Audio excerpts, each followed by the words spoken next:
టీఎస్1 ప్రేక్షకులకు నమస్తే. Hyderabad volunteer traffic జెండర్లు. హైదరాబాద్ సిటీలో రోజు రోజుకు ట్రాఫిక్ రద్దు పెరుగుతున్న విషయం తెలిసిందే.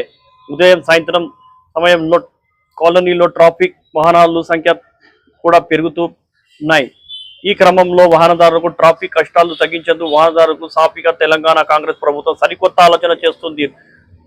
సెప్టెంబర్ 13వ తేదీ హైదరాబాద్ సిటీలో ఫుట్పాత్లో అభివృద్ధి, భద్రతకు, ట్రాఫిక్ అంశాలపై ఉన్నత అధికారులతో సమావేశం నిర్వహించారు. సీఎం రేవంత్ రెడ్డి ఈ సందర్భంగా కొన్ని ఆలోచనలు చేయటంలో ట్రాన్స్జెండర్లు వాలంటీర్లు ఉపయోగించుకుని అంశాన్ని పరిశీలించాలని ఉన్నత అధికారులు సూచించారు. హోంగార్డ్ లాంటి ఉపాధి అవకాశాలను కల్పించే అంశంపై పరిశీలించి చేయాలని కోరారు.